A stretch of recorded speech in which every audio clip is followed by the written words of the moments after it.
우리 기독교 신앙의 본질은 우리의 존재와 생명이신 창조주 하나님과 그리고 우리를 위하여서 자기 생명을 버리시고 십자가를 통하여서 구속하신 그리스도 예수와 그리고 더 나아가서 우리 속에 오셔서 죄와 의와 심판을 깨닫게 하고 그리고 죄와 싸울 수 있는 그러한 은혜의 힘을 주시는 성령님과의 관계성 속에서 누리는 복이, 이것이 바로 우리 기독교 신앙의 본질입니다. 본질.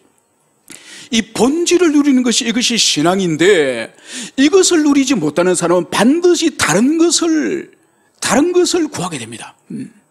여러분, 이스라엘 백성들이 가나안 땅에 들어가서 그들이 하나님과 관계성을 누리지 못하니 그들이 다른 것을 찾으니 바로 뭔가요? 이 땅에서 번영과 이 땅에서 풍요와 이 땅에서 그 안락함을 이스라엘 백성들이 구하지 않았습니까? 이거는 바알도 주는 거예요. 바알도 주겠단 말하는 거예요. 그래서 하나님과 관계 안에서 복을 누리지 못하니 바알을 찾아가서 이 땅에 번영과 부흥을 그들이 누리지 않았습니까? 여러분, 그래서 이것은 오늘날도 마찬가지예요. 오늘날도 우리가 삼일체 하나님과의 관계성 가운데서 그분이 주시는 복과 그분이 주시는 은총을 누리지 못하면은 신앙생활을 하면서 반드시 다른 것을 꿈꿔요. 다른 것을 추구한다는 거예요. 그래서 그것을 외도라 부릅니다. 신앙의 외도. 그런 사람은 반드시 신앙의 외도를 하는 사람은 영적으로 망하게 되어 있습니다. 여러분, 우리가 지금 살펴보고 있는 이 말라기의 이 말씀은 구약 선언하권 가운데 제일 마지막의 말씀이지 않습니까? 이 시기를 이해하는 것은 이 본문을 이해하는 데 매우 중요합니다. 이 시기는 이미 바벨론의 포로로 끌려갔다 돌아와서 최소한 70년에서 100년, 70년에서 100년이 지난 후에요. 이때는 어떤 일이 벌어졌냐? 페르시아에서 이제 고레스 왕자가 이제 돌아가라. 너희 고향 예루살렘으로 돌아가서 성전을 짓고 너희들의 옛 땅을 다시 들어가서 살아라. 이런 하나님의 은총을 고레스를 통해 주셨죠. 그래서 주님이 예레미야를 통해서 70년을 포로 생활하면은 너희들이 예루살렘으로 돌아올 것이다. 그 언약의 말씀이 역사 속에서 그대로 이루어진 거죠. 여러분, 바벨론에서 돌아온 이것은 제2의 출애굽이에요. 제2의 출애굽을 이들이 경험한 거예요.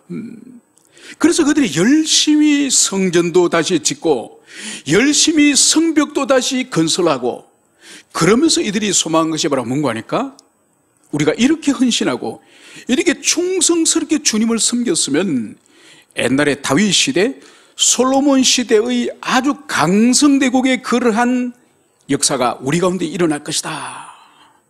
여러분, 기다리도 별일이 일어나지 않는 거예요. 여전히 페르시아 제국의 조공을 바치는 페르시아 제국의 변방에 있는 그런 작은 민족에 불과하고, 그래서 종교적으로도 암담하고 현실적으로도 암담하고 삶의 무엇이 하나라도 뚜렷하게 어떤 족적이 없는 거예요. 그러니까 이들이 신앙이 낙심이 오기 시작한 거예요. 낙심이. 그래서 이 말라기의 말씀은 지금 하나님에 대한 낙심이 가득한, 자신이 기대하고 자신이 원하는 바가 이루어지지 않아서 하나님에 대한 토라진 마음, 낙심된 마음이 가득한 상태가 바로 이 시대예요. 여러분, 우리도 그러지 않습니까? 우리 그리스도인들도 오늘날도 본질은 하나님과의 인격적인 교통에서 누리는 그 복이에요. 그 안에서 사랑과 위로와 권면과 책망과 징계와 이 모든 것들이 하나님 안에서 누리는 복인데, 이걸 누리지 못하면은 눈에 보이는 뭔가를 하나님께 달라는 거예요. 뭔가를 당신이 내놔야 된다 이거예요. 여기서 자신이 원하는 것을 이루지 못하면 깊은 시험에 빠지는 거죠. 토라지는 거죠. 절망하고 낙심하고 좌절하는 거죠. 이게 시험에 빠진다, 그렇게 표현할 수 있는 거죠. 그래서 그런 배경을 가지고 오늘 본문으로 들어가도록 하겠습니다. 오늘 이 3장 13절에서는 하나님이 이렇게 말씀하십니다. 너희가 완악한 말로 나를 대적하고도 이르기를 우리가 무슨 말로 주를 대적하였나이까 하는도다. 여러분, 이 13절 이 한 절 안에는 하나님이 하시는 말씀, 너희가 완악한 말을 나에게 대적한다, 하나님이 하시는 말씀이 있고, 여기에 대해서 이스라엘 백성들이 우리가 무슨 말로 주를 대적하였나이까? 하나님의 말씀에 대해서 이스라엘 백성들이 지금 답변하는 것이 나옵니다. 여러분, 이것이 이 말라기서의 이 진술의 독특한 방식이에요.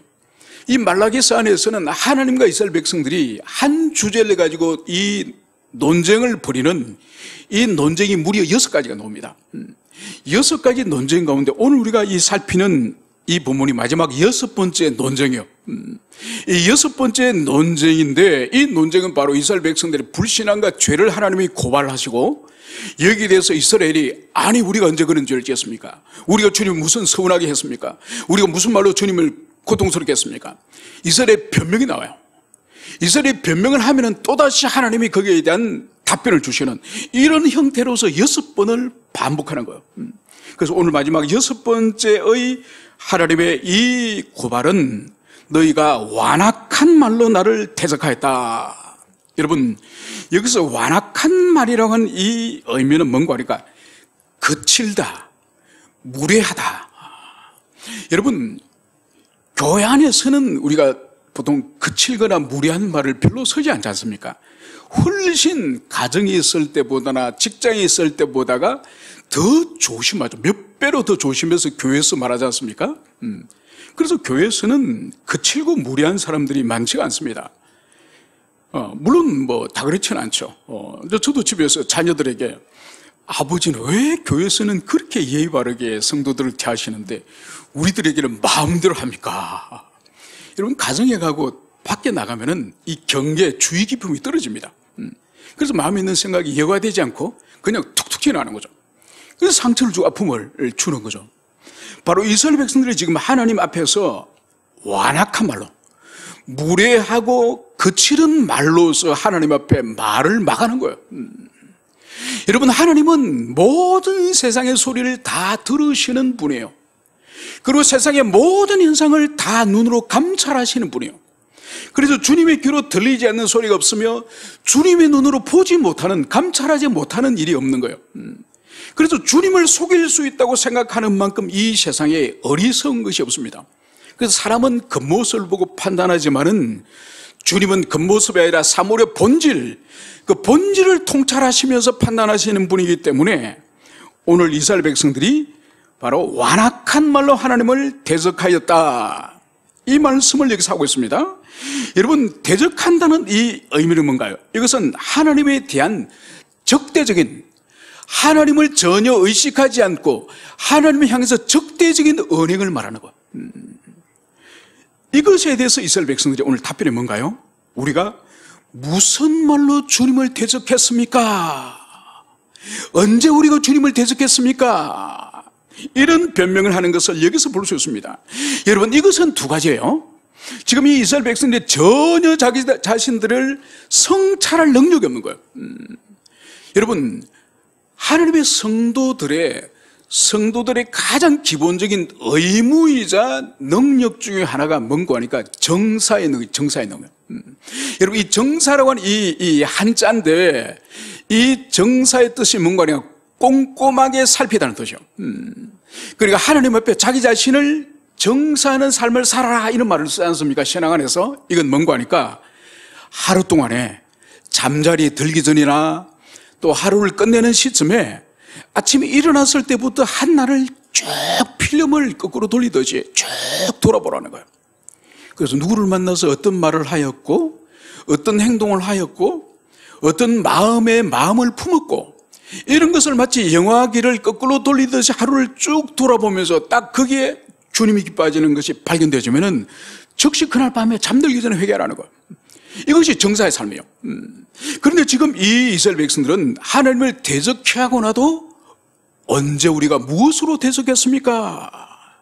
그러니까 이 이스라엘 백성은 지금 영적으로 얼마나 침체 가운데 떨어졌는지 자기 허물과 자기 죄를 정사할 수 있는, 성찰할 수 있는 능력조차도 없습니다. 두 번째는 뭐냐? 알면서도, 인지를 하고 있으면서도 지금 뻔뻔한 상태. 언제 그랬어요? 주님, 언제 제가 그랬는데요? 말해보세요. 이런 투로 지금 하나님 앞에 지금 대항하고 있는 이런 자세를 말하고 있습니다. 그러면서 하나님이 구체적으로 어떤 말로서 나를 대적하였는지 이것을 오늘 14절과 15절에서 말씀을 하고 있습니다. 바로 이는 너희가 말하기를 하나님을 섬기는 것이 헛되니 만군의 여호와 앞에서 그 명령을 지키며 슬프게 행하는 것이 무엇이 유익하리요. 여러분, 이들이 말하는 것이 바로 뭔가 하니까 하나님을 섬겨봤자 헛되다.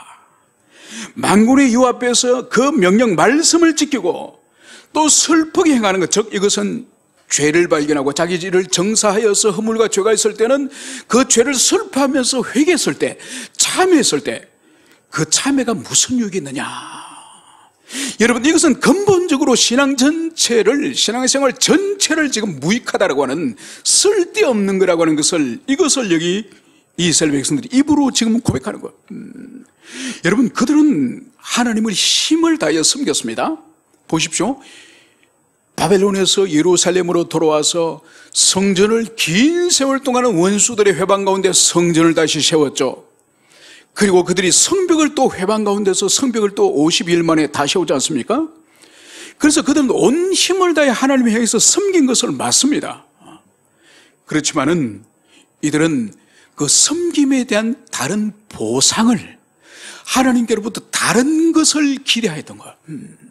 그래서 이들은 하나님 당신 자신과의 이 인격적인 교통, 그 교제 속에서 누리는 복을 이들은 구하지 않고, 그 삶을 그들은 즐거워하지 않고 하나님으로부터, 하나님의 주머니에서, 하나님의 지갑에서 다른 현금을, 다른 선물을 이들이 더 바랐던 거예요.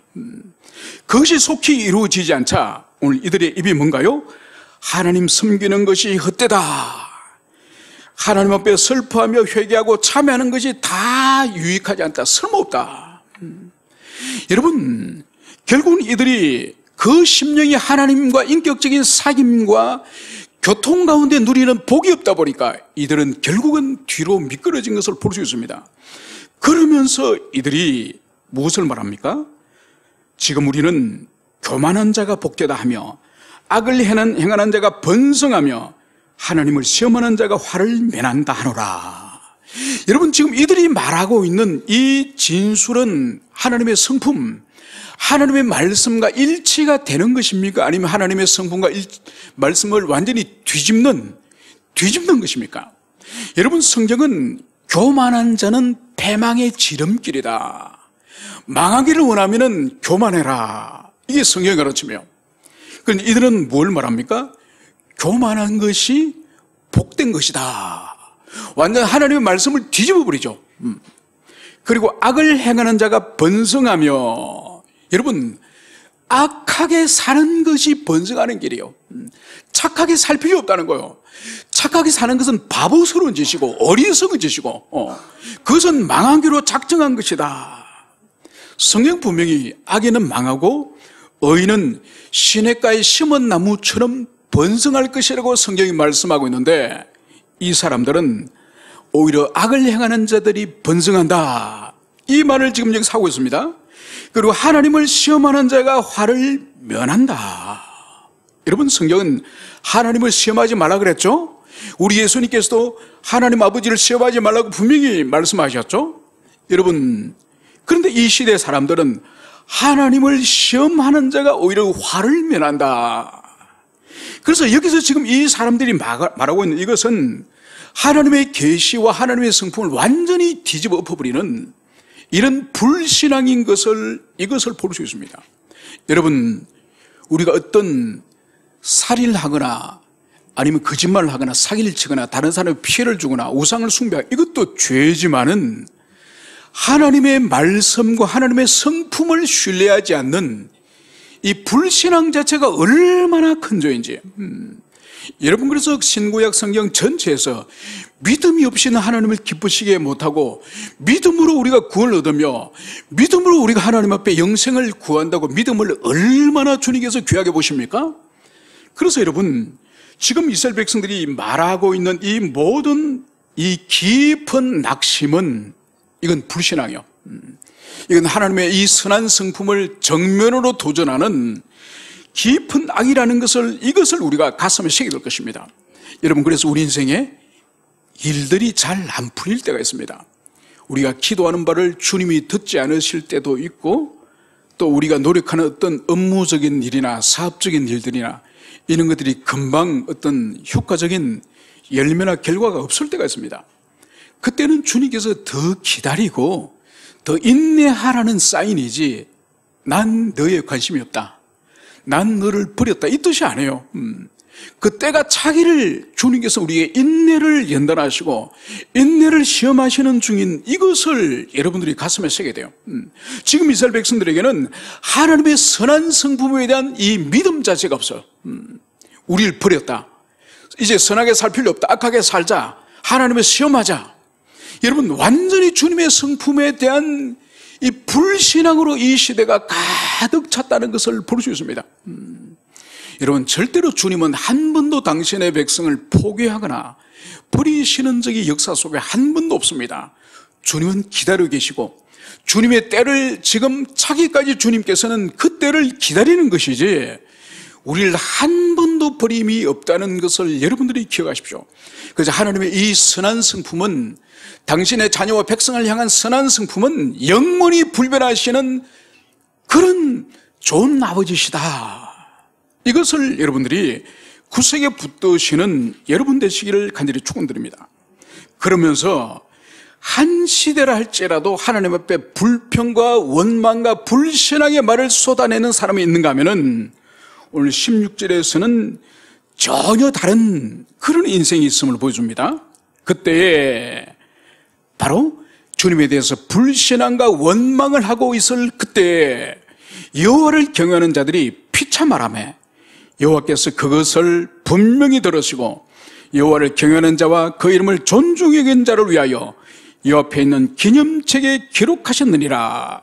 여러분, 동일한 시대 가운데서도, 지금도 우리가 살아가는 이 동시대 가운데서도 어떤 사람은 믿음이 충만한 사람이 있는가 하면은 또 어떤 사람은 믿음이 거의 파선에 이르는 그런 사람도 동시에 존재합니다.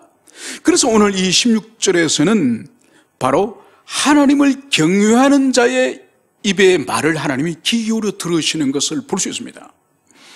그 말씀이 무엇인지는 여기서 말하지 않습니다.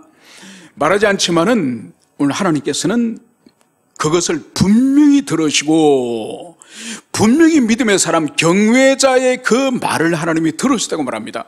그러면서 주님은 뭘 하시냐? 바로 이 하나님을 경외하는 자와 이름을 존중히 여기는 자를 위하여서 여호와 앞에 있는 기념책에 기록하셨느니라. 여러분, 하나님 앞에 책이 한 권 있는 거예요. 이 책을 오늘은 기념책이라고 기록을 하고 있습니다. 여러분, 이 히브리 원문은 이것이 기념책이라기보다는 기억의 책이에요. 이 하나님 앞에 기억의 책이 있다는 거, 이게 뭔 거니까? 이 하나님 앞에 있다는 것은 언제든지 주님이 보실 수 있는, 언제든지 주님이 보시고 상기할 수 있는, 리마인드 할 수 있는 그런 위치에 있다는 것을 말하는 것이고, 그리고 이것은 무엇을 기록하고 무엇을 기념할 것인가? 바로 여기 있는 하나님의 경외자, 이 경외자들의 모든 언행, 말과 행동에 대하여서 하나님이 모든 것을 여기에 기록한 것을, 이것을 볼 수 있습니다. 여러분, 요한계시록 3장 5절에 가면은 또 한 권의 책이 하나님 보좌 앞에 한 권의 책이 펼쳐져 있죠. 그 책은 계시록에서는 무엇이라고 됐습니까? 생명책, 생명책. 이 생명책에는 이름이 기록된 거예요. 그래서 그리스도 안에서 영생을 누릴 자들의 이름이 바로 주님의 보좌 앞에 이 생명책에 쫙 기록되는 거예요. 그런데 오늘 이 말라기서에는 바로 기념책, 이 기억책, 이 기억책에는 하나님을 경외하는 즉 생명책에 기록된 그 사람들의 행실이, 말과 행동이 쫙 기록된 거예요. 그래서 이것은 장차 하나님의 나라에서 아마 상급의 기준이 이 기념책에 있는 이것을 따라서 주실 것을 볼 수 있습니다. 여러분, 그래서 우리가 항상 기억해야 될 것은 우리의 어떤 말이나 어떤 행동은 항상 주님께서 기록하고 있다는 것을, 주님의 그 보좌 앞에 있는 그 책에 낱낱이 기록될 수 있다는 것을, 이것을 우리는 항상 기억해야 됩니다. 그래서 우리가 장차 주님 앞에 설 때에 우리에게 해당되는 페이지가 딱 열리면서 우리의 이름이 그곳에 기록되어 있고, 또 이 기억책에는 우리의 말과 행동이 거기 다 기록된 거예요. 그래서 아마 천사가 이제 이 사람의 말과 행실을 이제 읽어봐라, 낭독을 해봐라. 하나님이 천사에게 말하면 쫙 나열하는 거예요. 여러분, 그 옆에는 우리만 있는 것이 아니라 하나님에 계시는 것이 아니라 천사들과 또 성도들도 같이 있습니다. 저도 있고 집사님들도 있고. 아니, 우리 목사님 이런 말을 다 해서 야, 영 뻔뻔한 인간이구만, 이런 느낌이 들 수 있는 거예요. 모든 천사와 성도들 앞에 우리의 행실이 다 드러나는 거예요. 물론 그것은 상급의 기준이기 때문에 우리 그것 때문에 지옥으로 간다든지 구원이 취소되는 건 아니에요. 근데 한없이 부끄러움을 느끼는 거예요. 한없이 부끄러움을 느끼면서 거기서 우리가 뭘 느끼느냐. 하나님, 저는 구원받을 자격이 없습니다. 저는 천국으로 들어갈 자격이 없습니다. 이것을 느끼는 거예요. 그러고 나서 우리가 너는 내 아들을 믿고 내 아들의 보혈이 너 심령에 발라졌기 때문에 너로서는 자격이 없지만은 이제 내 아들의 힘의 권세로 너는 주님의 나라 들어가라. 여러분, 그래서 하나님 나라 들어가는, 천국에 들어가는 사람 모두 다 나는 자격이 없는 사람이에요, 이런 사람만 천국에 다 있다니까요. 여러분, 지옥에는 누가 있느냐? 나는 원래 천국 가야 되는데, 나는 원래 천국 가야 되는 사람이 잘못된 거야, 이런 생각을 하는 사람들이 다 지옥에 모이는 거예요. 그래서 오늘 보십시오. 오늘 주님께서는 오늘 분명히 들으시고 바로 기념책에 다 기록을 하셨다는 거예요. 그러고 나서 오늘 17절에 보면 이제 하나님이 이렇게 말씀하십니다. 나는 내가 정한 날에 그들을 나의 특별한 소유로 삼을 것이요, 또 사람이 자기를 섬기는 아들을 아낀 것 같이 내가 그들을 아끼리니. 여러분, 이 땅에서 하나님을 섬기고 주님을 위해서 헌신하고 주님의 나라에서 봉사했던 이 모든 것들이 어떤 사람은 쓸데없다, 헛된 것을 우리 했다, 그러지만은 오늘 주님이 정하신 날, 이것은 주님이 오시는 날이요, 주님의 재림의 날이에요. 바로 그 날에는 하나님이 이들을 어떻게 하느냐? 나의 특별한 소유로 삼을 것이요. 여러분, 하나님의 특별한 소유, 이것은 출애굽기 13장에도 등장하는 거예요. 바로 주님이 이스라엘 백성들을 너희들은 내 소유로 삼고 내 제사장 나라로 삼겠다 말씀하셨을 때 그 말씀이에요. 내 소유. 이것은 히브리어로는 이것은 세큘라, 보물이요, 보물. 너희는 나의 보물로 삼겠다 말씀하세요. 그리고 이 보물이라고 하는 이 세큘라, 이 단어를, 이 어원을 보면은 뭔가 하니까 그냥 이것은 참 내 보물이다, 이것이 아니라 보물을 금고 속에 넣어서 잠근다고 하는 어원에서 이게 나온 거예요. 이 세큘라 보물이 나온 거예요. 그러니까 하나님 나라의 이 보물 창고에 우리를 넣어서 그 금고에 잘 보존할 정도로 하나님이 그렇게 귀히 여기는 존재가 바로 이스라엘 백성들 한 명 한 명이라는 거. 여러분, 그래서 우리는 구약시대 이스라엘 백성만 그런 존재가 아니라 신약에 우리 또한 하나님 아버지에게 얼마나 소중한 존재인지. 여러분, 그래서 보세요. 이 만물 가운데 인간이 가장 존귀하지 않습니까? 그 이유는 인간이 만물과 달리 하나님의 형상을 가진 존재이고, 그것이 인간의 존엄성을 우리는 인정해야 되고, 이 인간들 가운데서 특히 우리 그리스도인 하나님의 자녀들, 이들이 우리가 왜 중요하죠? 더 중요하죠? 이것은 그리스도 피값을 주고 우리를 다시 살리셨으니 우리 성도 한 사람 한 사람이 그렇게 존귀한 거예요. 어느 정도 존귀하느냐? 예수님의 생명값만큼 우리가 존귀한 거예요. 여러분, 그래서 성도들이 다른 성도를 향해서 사랑하고 귀히 여기는 이것이 얼마나 소중한 것인지. 그래서 예수님께서도 제일 가는 계명을 하나님을 향해서 마음과 목숨과 힘을 다하여 사랑할 것을 말씀하시고, 둘째 이웃에 관한 사랑도 이와 같다. 얼마나 이웃을 향하여 사랑해야 될지를 주님 말씀하시는 거예요. 바로 왜냐하면 그리스도 예수의 생명값을 주고 우리 한 사람을 샀기 때문에 교회 안에서 그 사람이 얼마나 헌신하느냐, 기여하느냐, 봉사하느냐, 그거와 상관없이 모든 사람을 그렇게 존귀하게 여기고 소중히 여겨야 되는 거예요. 하나님 나라 금고에 보물을 하나님이 간직하듯이 하나님은 그렇게 우리를 소중히 여기는데, 우린 지체를 함부로 말하고 함부로 행동하고 함부로 그렇게 하는 것은 하나님이 얼마나 속이 상할 일인지, 이것을 여러분들이 가슴 깊이 새기시기를 축원합니다. 그리고 이러한 사람을, 하나님 경외하는 자를 바로 자기를 섬기는 아들, 즉 효자를, 그 아버지가 효자를 더 소중히 여기는 것처럼 하나님께서 얼마나 귀히 여길 것인지 이것을 여기서 말씀을 하고 있습니다. 이제 그러면서 오늘 주님께서는 분명히 이 세상에 하나님을 섬기는 자와 하나님에서 원망하는 자가 있다고 말씀했지 않습니까? 이들을 향해서 주님이 이제는 어떻게 처치를 할 것인지 오늘 이 18절 이하에서 이것을 말씀하고 있습니다. 그때 너희가 돌아와서 의인과 악인을 분별하고 하나님을 섬기는 자와 섬기지 아니하는 자를 분별하리라. 이 그때는 하나님이 정한 날을 말하고 주님이 오시는 날을 말하는 거, 심판의 날을 말하는 거요. 바로 그때 하나님이 의인과 악인을 분별하고, 그리고 의인과 악인의 차이점을 너희들이 볼 것이고, 그리고 하나님을 섬기는 자와 섬기지 않는 자를 분별하리라. 섬기는 자와 섬기지 않는 자의 차이를 너희들이 볼 것이다. 여러분, 오늘 이스라엘 백성들이 두 부류의 사람들이 있지 않습니까? 한 부류 사람은 하나님 섬기는 거 다 쓸데없다, 다 헛된 일을 하고 말았다 이러면서 자기 신앙을 회의하고 자기 신앙을 비관하고 그런 사람이 있는가 하면 주님 앞에 경외자의 삶을 사는 사람도 있지 않습니까? 여러분, 함께 섞여 살 때는 몰라요. 큰 교회 안에 수천 명, 수만 명 가운데서 누가 알곡이고 누가 쭉정이지, 누가 주님의 양이고 누가 염소인지 모릅니다. 섞여 살 때는 몰라요.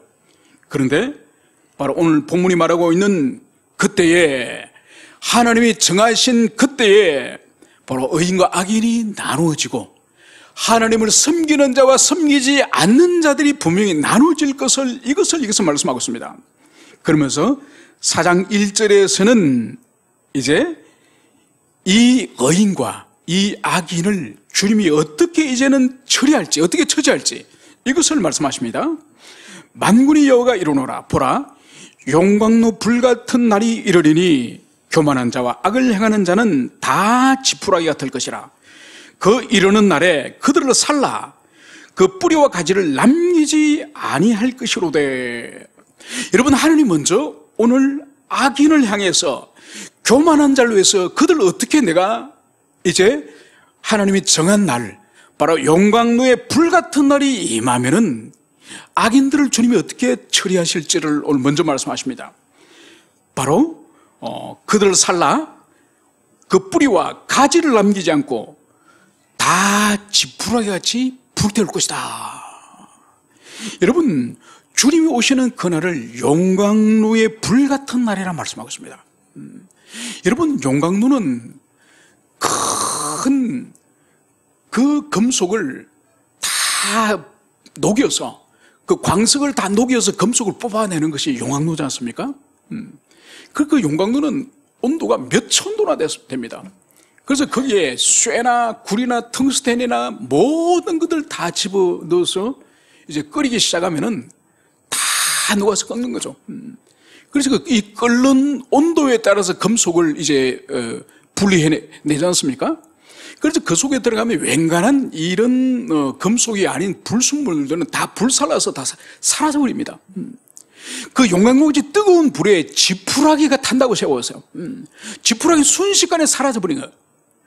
악인이 하나님의 이 진노의 날에 지푸라기가 불타듯이, 그것도 가지뿐만 아니라 뿌리까지 철저하게 하나님의 심판을 당한다는 것을 오늘 이 말씀을 여기서 하고 있습니다. 그래서 아무것도 남기지 않고 다 불태워버릴 것을, 이것을 오늘 주님께서 말씀하시는 거죠. 그래서 이 땅에 우리가 함께 살아갈 때는 악인이 번성하고 악인이 더 잘 되는 것 같고 악인이 더 부귀 영화를 누리는 것 같습니다. 이 땅에서는 종국적인 심판이 없기 때문에 함께 섞여 살면은 우리 의인들이, 하나님의 자녀들이 많이 부러워할 수 있습니다. 야, 신앙생활을 이래 했더니, 평생을 하나님 섬겼더니 이게 무슨 꼬라지냐, 내 모습이 이렇게 초라하냐. 여러분, 겉모습을 볼 때는 세상 사람들이 훨씬 겉으로 부여할 수 있다니까요. 그래서 우리가 겉모습을 가지고 신앙생활의 본질로 삼으면 안 된다는 말씀을 드렸죠. 삼일체 하나님과 인격적이고 영적인 그 사귐 가운데서 주시는 복을 누리는 이것이 신앙생활의 본질이에요. 이것이 없으면은 겉모습을 가지고 계속 불신자들과 이 세상의 악인들과 우리 자신을 비교하면서 낙심하고 좌절하고 실망하고 비관하는 거예요. 여러분, 우리가 이 세상 사람들이 누릴 수 없는 하나님의 영광의 경험에 참여하고 그분의 은총을 우리가 누릴 때에 부러운 것이 없는 거예요. 아쉬운 것이 없는 거예요. 여러분, 이런 수준으로서 우리 신앙생활을 해야지, 그렇지 않으면 늘 열등감을 느끼고 위축되고 좌절하고, 여러분, 그러면은 신앙생활을 해도 행복을 느끼지 못해요. 그리고 행복을 주시는 하나님 그분과 인격적인 영적인 교통 가운데서 하늘의 생명과 사랑을 우리가 누릴 때에 이 세상에 누구도 부럽지 않고 어떤 상황에 닥쳐도 우리는 불안하지 않고 담대하게 그 길을 걸어갈 수 있다는 것을, 이것을 여러분들이 가슴 깊이 새기시기를 축원합니다. 그래서 먼저 악인의 이 멸망, 악인의 심판에 대해서 말했다고 한다면은, 이제 오늘 2절에서는 내 이름을 경외하는 너희에게는 공의로운 해가 떠올라서 치료하는 광선을 비추리니 너희가 나가서 외양간에서 나온 송아지같이 뛰리라. 이제 하나님을 경외하는 자, 이 경외하는 자를 오늘 비유로서 오늘 설명을 하고 있습니다. 그 비유가 뭐냐? 바로 하나님이 경외하는 우리들에게 공의로운 해가 떠올라서 치료하는 광선을 비춰주시겠다. 여러분, 이것이 다 은유예요. 이걸 문자적으로 해석을 하면 안 됩니다. 이건 은유입니다. 바로 우리에게 공의로운 해가 떠오른다는 것. 여러분, 해는 이 세상의 모든 빛을 발산하는 것이 해죠, 그죠? 그래서 이 해는 하늘에 있는 이 태양보다 더 찬란하신 모든 빛의 근원이신 그리스도 예수를 말하는 거예요. 그리스도 예수를 이 땅에 보내신다는 의미가 공의로운 해가 떠오른다는 뜻이요. 그래서 그 해로부터 치료하는 광선을 비춰주신다. 여러분, 치료하는 이 광선 또한 우리가 오해하는 이 단어입니다. 이것은 엑스레이 광선이라든지 감마선이라든지 베타선, 이걸 말하는 것이 아니에요. 여러분, 해가 그리스도를 상징하는 것처럼 이 해 중심으로 해서 해 가장자리로 이 비살이 쫙 퍼져나가지 않습니까? 그죠? 비살이 쫙 퍼져나가죠. 그 비살이 퍼져나가는 것을 여기서 이 광선이라고 하는 이 단어로 한글은 번역을 했는데, 이 단어가 바로 무슨 의미도 함께 있는 거니까 이것이 날개란 뜻이 함께 있습니다. 날개로도 번역할 수 있는 거예요. 그래, 중간에 태양이 찬란하게 빛난다면은 그 옆에는 이 찬란히 빛나는 이 빗줄기를 날개로 보는 거예요, 날개. 그래서 이 뜻의 의미가 바로 뭔가 하니까 그리스도 예수의 날개품 안에서의 치료 회복을 말하는 거예요.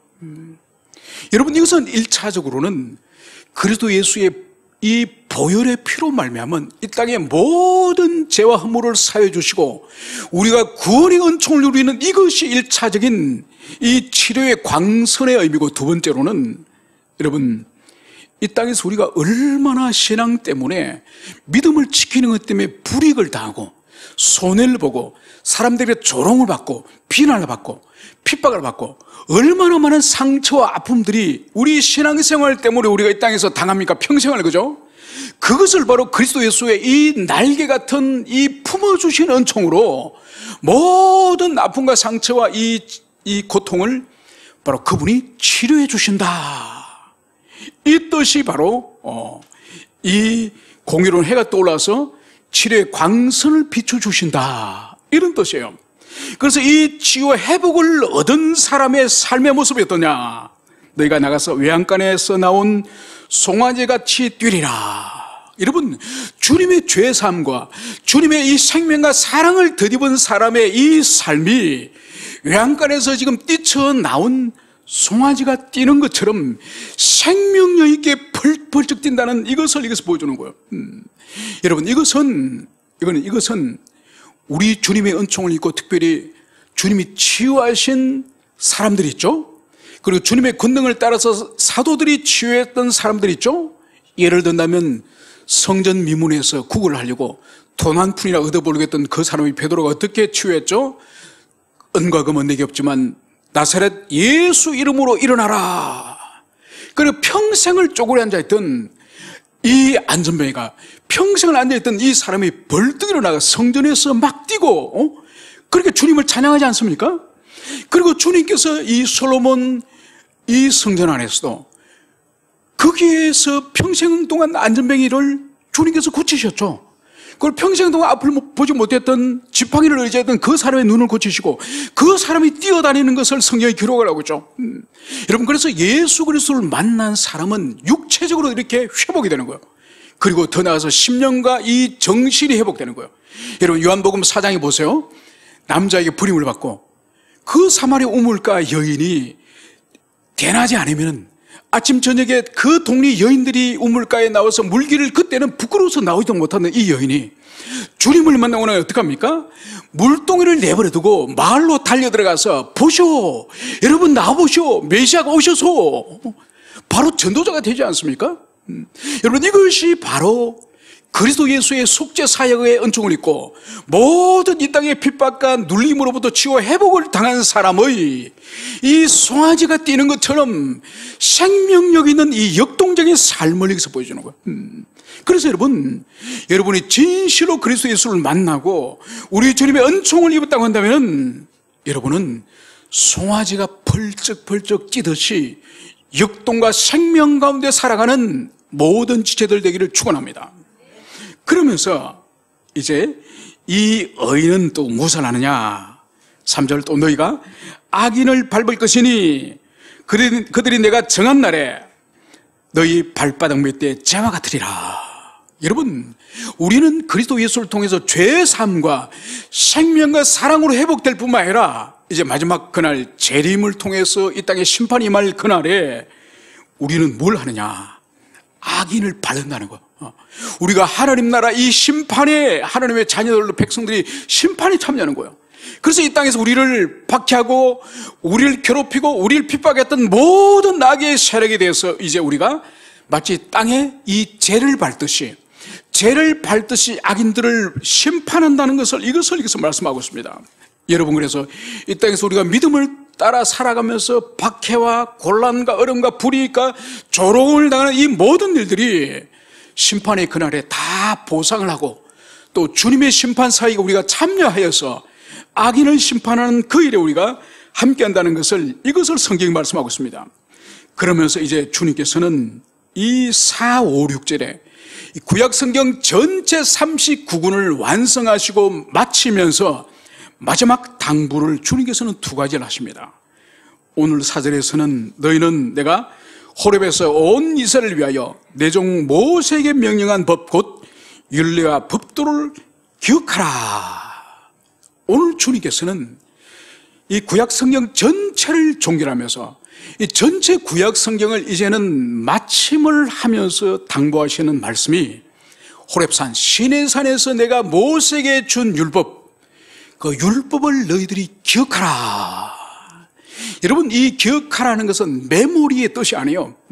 머리에 암기하고 있으라는 뜻이 아니에요. 이건 뭔가 하니까 이 모세 율법, 하나님의 계시 말씀이 우리의 인격과 우리 삶을 완전히 장악해서 그것이 끊임없이 우리 삶에 하나님의 말씀이 드러나도록 너희들이 그런 삶을 살아라, 이 말씀을 하시는 거죠. 그래서 신명기 6장에 보세요. 그 말씀을 우리가 기억해야 될 것입니다.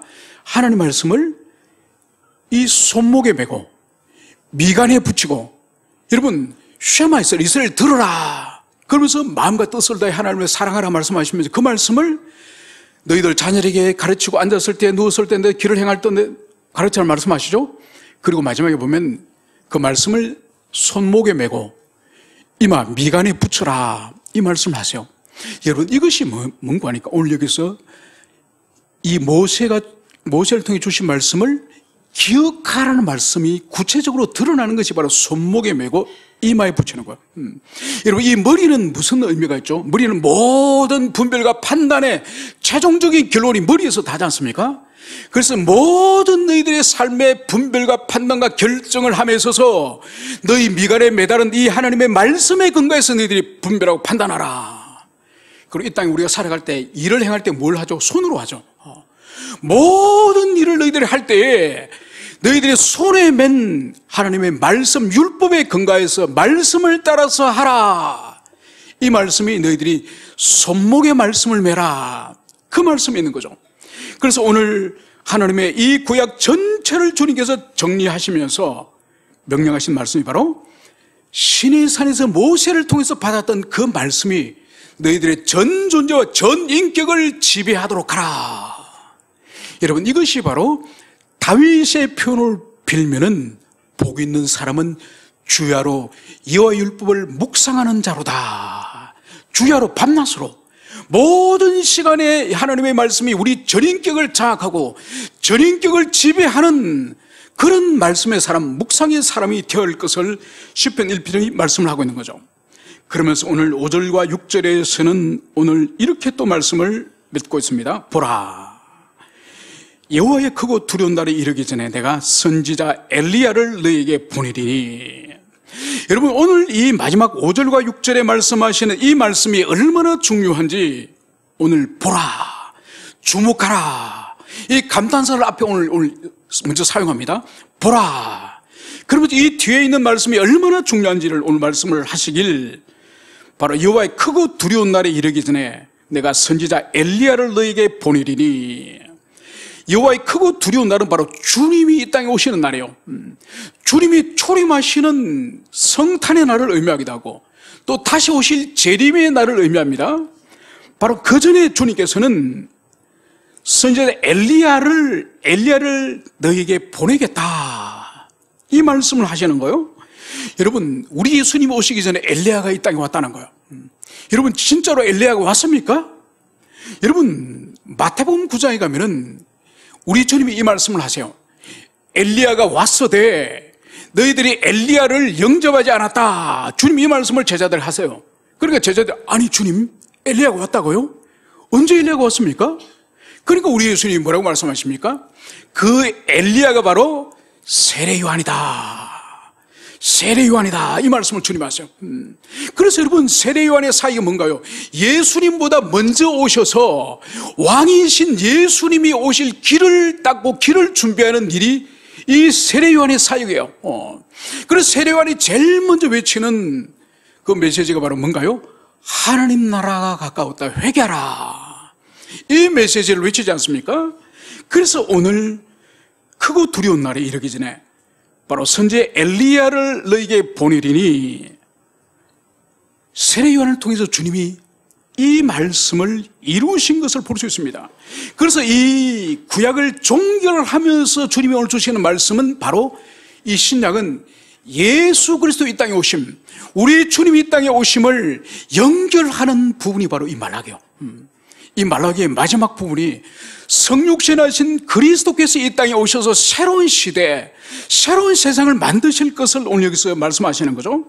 그래서 이 세례 요한이 와서 오늘 할 일이 바로 6절은 이렇게 말씀합니다. 그가 아버지의 마음을 자녀에게로 돌이키게 하고 자녀들의 마음을 그들의 아버지에게 돌이키게 하리라.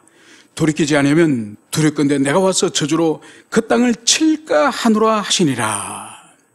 여러분, 세례 요한이 제일 먼저 와서 하는 일이 바로 회개하라, 하나님 나라 가까웠다. 여러분, 이 메시지를 주셨는데 그 시대의 영혼의 상태를 오늘 말라기하고 말하는 거예요.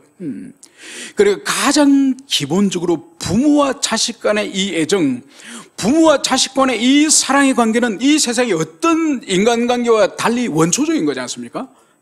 그런데 주님 오시기 전에 이 세례 요한의 이 시대가 얼마나 강팍하고 폐역했으면은 부모가 자식을 사랑하지 않고 자식이 부모를 사랑하지 않는 그런 폐륜적인 시대였다는 것을, 이것을 볼 수 있습니다. 그래서 세례 요한이 돌아와서 하는 일이 부모가 다시 자식을 사랑하게 되고 자식이 부모를 공경하게 되는 이런 새로운 시대를 만든다는 것이 1차적인 의미고, 여기서 자녀와 부모 이 관계 회복의 이 2차적인 의미는 하나님과 관계예요. 그래서 세례 요한의 이 사역은 그 시대의 백성들을 하나님 앞으로 인도하여서 회개하고 참여하고 하나님과 관계를 회복시키는 이 일이 이 세례 요한의 이 궁극적인 사역이 될 것임을 이것을 여기서 말씀을 하고 있습니다. 이제 말씀을 정리하고자 합니다. 이제 구약 39권을 종결하면서 주님께서는 하나님 백성들 우리에게 너희들이 모세를 통해서 너희들에게 준 하나님의 말씀을 사랑하고 그 말씀이 너희 인격을 항상 장악하여서 너희 인격에 충만하도록 하라. 그리고 두 번째로 세례요한이 먼저 와서 그리스도 길을 예비하고, 그리고 이제 부모와 자식 관계, 하나님과 이 땅의 백성들과 관계가 깨어지고 파괴된 이것을 회복시키는 그 일이 세례요한의 사역이다. 그래서 주님이 이 땅에 곧 오실 것이다.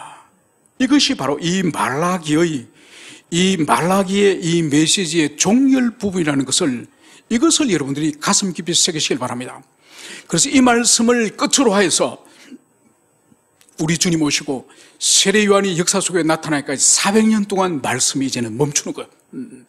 이 400년 동안 공백을 깨고 드디어 우리 예수님이 이 땅에 오시는 이야기가 복음서의 성탄의 이야기, 우리 주님 이 땅의 성육신의 이야기로 다시 400년 동안 끊어졌던 계시가 연결된다는 것을, 이것을 가슴 깊이 새기시길 축원합니다.